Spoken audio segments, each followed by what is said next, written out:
बिस्मिल्लाहिर्रहमानिर्रहीम। अस्सलाम वालेकुम students, this is Shoaib Naeem and you are watching Edification. आज के लेक्चर में हम प्रॉपर्टीज ऑफ डिटरमिनेंट्स को डिस्कस करेंगे और लास्ट पे फिर हम डिटरमिनेंट्स से मुताबिक कुछ एमसीक्यूज इंपॉर्टेंट जो है वो डिस्कस करेंगे। तो सबसे पहले जो प्रॉपर्टी है डिटरमिनेंट की, इंपॉर्टेंट प्रॉपर्टी कि किसी भी स्क्वायर मैट्रिक्स का डिटरमिनेंट और उसके ट्रांसपोज का डिटरमिनेंट इक्वल होता है। स्क्वायर मैट्रिक्स का डिटरमिनेंट और उसके ट्रांसपोज का डिटरमिनेंट इक्वल होता है। ये सबसे पहली प्रॉपर्टी है। मैं एक सिंपल सी एग्जांपल लेकर आपको समझाता हूँ। फर्स्ट पहले 1 2 3 एंड 4 ये मैट्रिक्स है हमारे पास, इसका ट्रांसपोज आएगा जी 1 2 3 एंड 4। ठीक है, रोज को कॉलम्स में चेंज कर देंगे, ट्रांसपोज आ जाएगा। अब आप इसका डिटरमिनेंट लेते हैं तो ये आता है जी 1 into 4 4 minus 3 into 2 6, ये आ गया -2। ठीक हो गया। जबकि अगर हम ए ट्रांसपोज का डिटरमिनेंट लेते हैं 1 into 4 4 minus 2 into 3 6, ये भी आ गया -2। तो देख रहे मैट्रिक्स का डिटरमिनेंट और उसके ट्रांसपोज का डिटरमिनेंट इक्वल है। नेक्स्ट प्रॉपर्टी, अगर किसी मैट्रिक्स की कोई सी दो रोज या कोई से दो कॉलम सेम है, किसी मैट्रिक्स की कोई सी दो रोज या कोई सी दो कॉलम सेम है, आइडेंटिकल है, तो उस मैट्रिक्स का डिटरमिनेंट 0 होगा। इफ एनी टू रोज और columns of a matrix are identical then its determinant will be 0। ठीक हो गया। मैं इसकी भी एग्जांपल देके आपको समझाता हूं। फर्स्ट करें 1 2 and 3 1 2 and 3 4 1 and 2। ये एक मैट्रिक्स मैंने लिखा है, इसकी ये पहली रो और दूसरी रो सेम है। ठीक है, इसका डिटरमिनेंट मैं एक्सपेंड करता हूँ, ओपन करता हूँ, तो ये आएगा जी 1 into, ये छोड़ देंगे 2 into 2 4 minus 1 into 3 3, फिर -2, ये छोड़ देंगे 2 minus 15। ठीक है, फिर +3 into, ये कॉलम छोड़ेंगे, ये रो छोड़ेंगे 1 minus 10, 2 minus 15 minus 13 into -2 26, minus 9 into 3 minus 27। ये देखें ये 0 आ गया। इसलिए if a matrix has two identical rows or two identical columns then its determinant will be 0। ठीक है, या आप ऐसे कह सकते हैं if in a determinant two rows or two columns are identical then determinant will be equal to 0। ठीक होगा। Next third property, if all entries of a row or column of a square matrix are 0 then determinant of the matrix will be 0। कि अगर किसी matrix के अंदर पूरी एक रो या पूरा एक कॉलम 0 है तो फिर उस मैट्रिक्स का डिटरमिनेंट क्या होगा? 0 होगा। या आप ऐसे कह सकते हैं if in a determinant a complete row or a complete column is 0 then the determinant will be equal to 0। ठीक होगा। देखें 1 0 3 2 0 9 5 0 7। अगर ये डिटरमिनेंट में ओपन करता हूं तो ये आ जाएगा 0 -0 -0 तो ये कॉलम ये छोड़ेंगे 14 - 45 +3 into, ये कॉलम ये छोड़ेंगे 0 -0। तो ये देखें ये भी 0 आ गया, ये भी 0 और ये भी 0, ये 0। ठीक हो गया। अब जी number 4, if in a determinant we interchange any two rows or any two columns then the resulting determinant has value negative of the value of the original determinant। ठीक हो गया। यानी कि अगर हम किसी डिटरमिनेंट के अंदर कोई सी दो रोज या कोई सी दो कॉलम्स को आपस में इंटरचेंज कर देते हैं तो फिर उस डिटरमिनेंट की वैल्यू जो है वो पहले वाली असल वैल्यू का नेगेटिव हो जाएगी, होगी सेम लेकिन नेगेटिव। यानी कि अगर पहले 3 थी डिटरमिनेंट की वैल्यू तो फिर -3 हो जाएगी, अगर पहले -5 थी तो बाद में 5 हो जाएगी। ठीक है, ये देखें एग्जांपल लेते हैं 1 3 5 7। अगर मैं इसको एवेल्युएट करता हूं तो 7 - 15 या -8 आ जाएगा। अब अगर मैं दोनों रोज को आपस में इंटरचेंज कर देता हूं 5 7 1 3। ठीक है, इसको ओपन में करता हूं तो 15 - 7 ये दो रोज मैंने इंटरचेंज की 5 7 1 3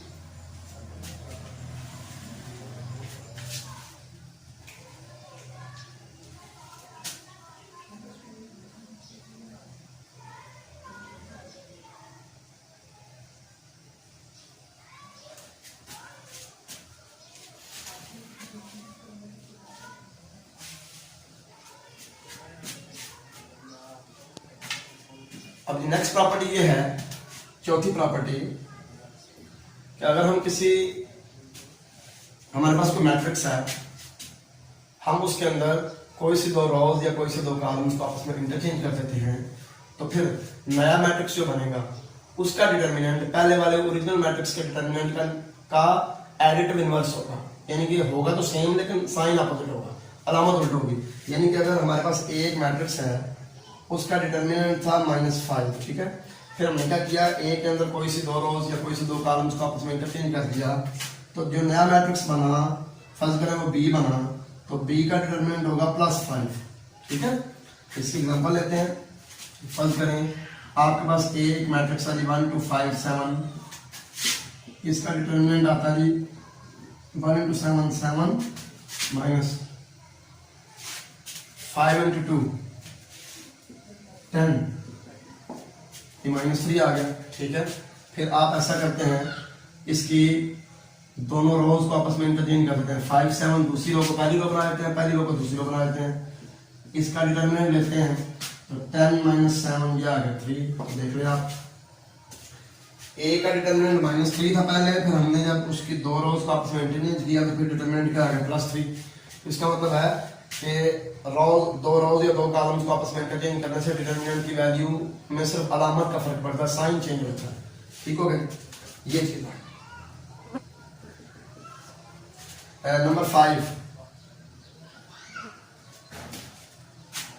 if in a determinant we multiply a row or a column with a constant k, suppose करें कि हमारे पास एक डिटर्मिनेंट है, उसकी किसी एक रो पूरी को या एक पूरे कॉलम को हम क्या करते हैं जी, कांस्टेंट k से मल्टीप्लाई कर देते हैं, तो जो नया डिटर्मिनेंट बनता है उसकी वैल्यू पहले वाले डिटर्मिनेंट का k टाइम्स होगी, पहले वाले डिटर्मिनेंट का k टाइम्स होगी। यानी कि फर्ज करें कि हमारे पास एक डिटर्मिनेंट है जी a b c d e f g h k, ठीक है, और ये एक डिटर्मिनेंट है। फिर हम क्या करते हैं, इसकी ये जो रो है ना, ये सेकंड वाली, इसको एक कांस्टेंट से मल्टीप्लाई कर देते हैं लैम्डा से, लैम्डा डी, लैम्डा ई, लैम्डा एफ, लैम्डा जी, लैम्डा एच, लैम्डा के।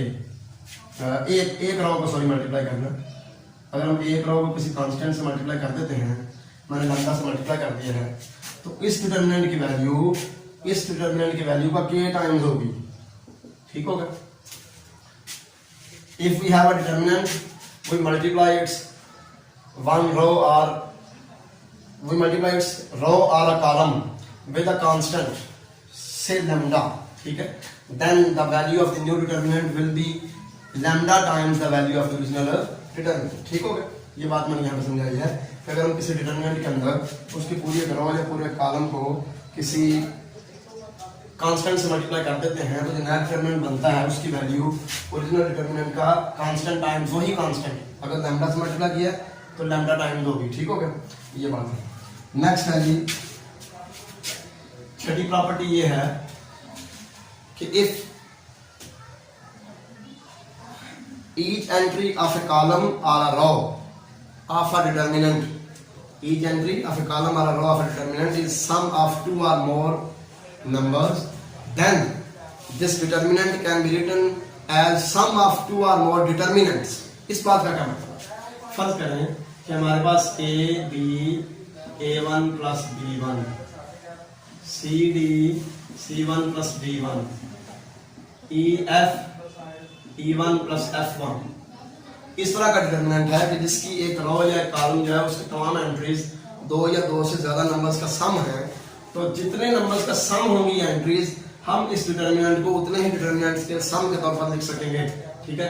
इसको हम लिख सकेंगे a b a1 c d c1 E F E one plus A B B one C D D one E F F one. ठीक हो गया, इस तरह हम लिख सकते हैं। ये थी जी छठी प्रॉपर्टी। सेवंथ प्रॉपर्टी ये है, if to each entry of a row or column in a determinant we add a constant multiple of the corresponding entry of other row or column, then the value of the determinant does not change। मतलब क्या इसका कि अगर हम ऐसा करते हैं कि हमारे पास फर्ज करें ये एक मैट्रिक्स डिटरमिनेंट है B C D E F G H K, ये डिटरमिनेंट है। ठीक है, अगर हम ऐसा करते हैं कि इस डिटरमिनेंट के अंदर हम किसी एक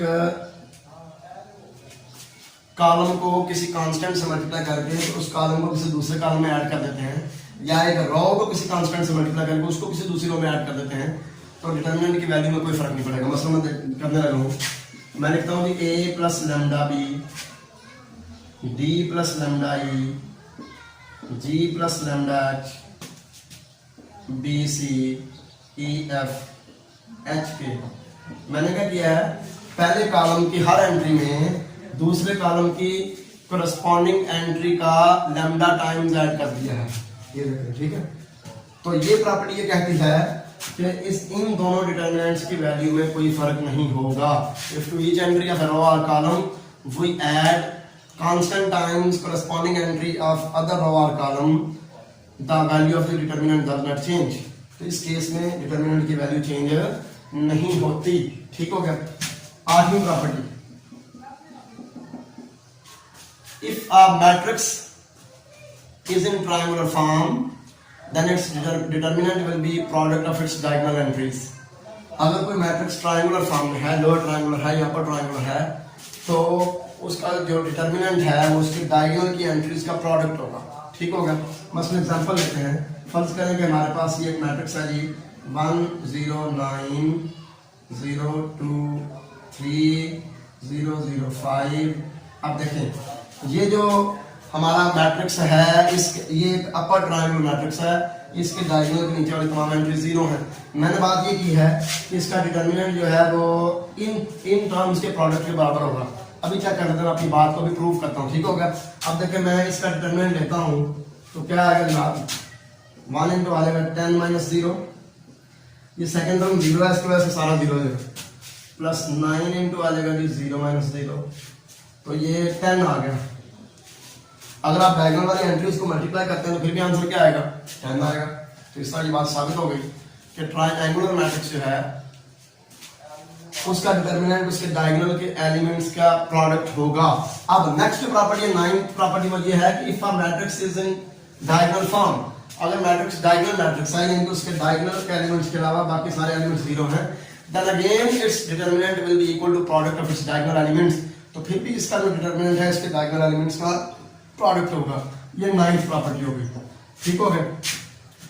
अब 10th प्रॉपर्टी ये है जनाब कि ए बी का डिटरमिनेंट बराबर होगा ए डिटरमिनेंट इनटू बी डिटरमिनेंट।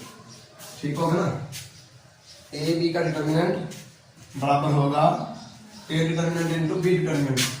और 11वीं प्रॉपर्टी ये है कि ए के इनवर्स का डिटरमिनेंट बराबर होगा 1 ओवर डिटरमिनेंट ऑफ ए। ठीक है। इसके अलावा जी 12th प्रॉपर्टी ये है कि ए बी का डिटरमिनेंट और बी ए का डिटरमिनेंट ये दोनों इक्वल होंगे। हालांकि ए बी बी ए के इक्वल नहीं होता मैट्रिसेस के अंदर, फिर भी ए बी का डिटरमिनेंट और बी ए का डिटरमिनेंट इक्वल होगा। ये हमारे पास तीन चंद इंपॉर्टेंट प्रॉपर्टीज डिटरमिनेंट की। अब मैं चंद एमसीक्यूज आपके साथ डिस्कस करता हूँ डिटरमिनेंट के बारे में, प्रीवियस लेक्चर से रिलेटेड भी और इस लेक्चर के। भाई आप ये बताएं कि अगर ए हमारे पास एक स्क्वायर मैट्रिक्स है जिसका ऑर्डर है जी 3/3, तो बताएं इसका डिटरमिनेंट जो है वो किसके इक्वल होगा। और 4 ऑप्शन आपको दिए हुए हों। पहला ऑप्शन हो जी कि ये इक्वल है जी A11 A12 plus A11 A32 plus A22 A22। ठीक है। दूसरा ऑप्शन दिया हुआ हो A21 A11 A22 A12 और A22 A13, ठीक हो गया। या आपको जो ऑप्शन दिया हुआ हो A11 A11 A12 A12 A13 A13, ठीक है।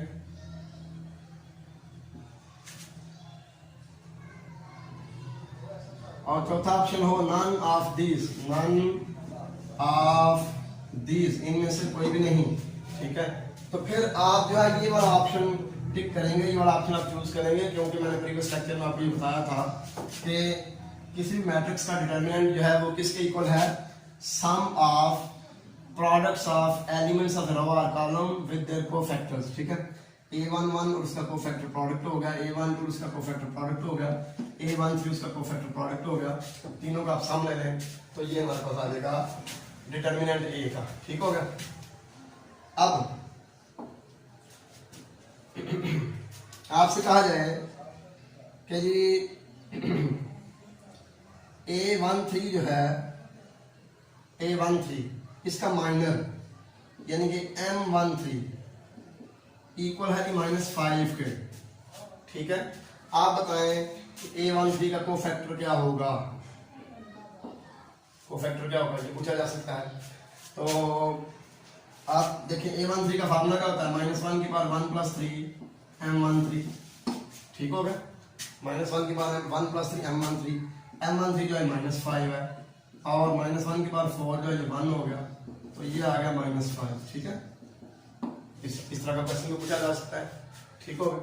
या हो सकता है कि आपको कोफैक्टर दिया जाए, ठीक है, और आपसे कहा जाए बताएं जी कोफैक्टर दिया हुआ है, तो एलिमेंट बता देंगे कि कौन से नंबर वाले रो और कौन से नंबर वाले कॉलम का एलिमेंट है, यानी कि A13 या A23 या A31 है, जो भी वो बता दिया जाए। आपसे कहा जाए ये कोफैक्टर है, तो आप जो है ना इसका निकालें माइनर, कोफैक्टर दिया हुआ है और माइनर निकालें। A13 आपको दिया हुआ हो, फर्स्ट करें 7 दिया हुआ है, तो -1 की पावर 1 + 3 और M13 आपसे कहा जाए निकालें, तो आप आराम से निकालेंगे, ठीक होगा। ये देखें ना, -1 की पावर 4 + 1 होगा, तो M13 भी 7 ही आ गया। यानी कि अगर कोफैक्टर दिया हुआ है तो आप माइनर आराम से निकाल सकते हैं। शर्त यह है कि आपको एलिमेंट जो है ना उसका रो और कॉलम बताओ, किस रो और किस कॉलम में है, ठीक हो गई। अब जनाब नेक्स्ट जो है आज जो डिस्कशन हुई है प्रॉपर्टीज से मतलब भी आपसे कोई भी एमसीक्यू बना के पूछा जा सकता है, ठीक हो गया।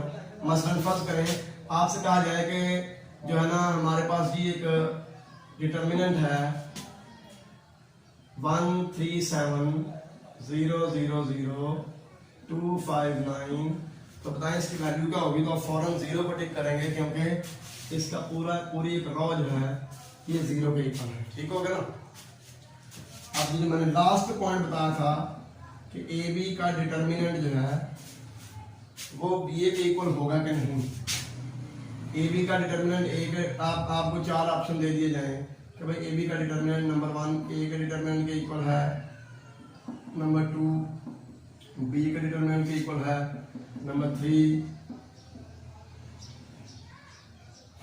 बी ए के डिटर्मिनेंट के इक्वल है, और नंबर 4 नन ऑफ दीज, इनमें से किसी के भी इक्वल नहीं है। तो आप ये चीज टिक करेंगे, क्योंकि मैंने थोड़ी देर पहले आपको बताया है। और चेक भी कर सकते हैं कोई से भी 2 मैट्रिक्स ए बी लेके, ए बी का डिटर्मिनेंट इक्वल होगा बी ए का डिटर्मिनेंट के, ठीक है। यहाँ पे देखें आपको कोई मैट्रिक्स दे दिया जाए और वो मैट्रिक्स होगी ट्रायंगुलर फॉर्म में 1 3 7 2 5 1 0 0 0। आपसे कहा जाएगा बताएंगे इसका डिटर्मिनेंट क्या होगा। अभी मैंने आपको थोड़ी देर पहले बताया है कि ट्रायंगुलर फॉर्म में जब मैट्रिक्स होता है तो उसका डिटर्मिनेंट उसके डायगोनल एलिमेंट्स का प्रोडक्ट होता है, ठीक है। तो ये जनाब 7 × 3 21 जो है इसके डिटर्मिनेंट की वैल्यू होगी, ठीक होगा। तो इस तरह के कुछ एमसीक्यूज आपसे पूछे जा सकते हैं। आप जो है सारा लेक्चर ध्यान से अगर सुनेंगे तो किसी भी तरह का एमसीक्यूज आपसे पूछा जाए इस टॉपिक से रिलेटेड आज के डिस्कशन से रिलेटेड या प्रीवियस लेक्चर के डिस्कशन से रिलेटेड, तो आप आराम से उस एमसीक्यू को अटेम्प्ट कर सकते हैं। अल्लाह हाफिज़, अस्सलाम वालेकुम।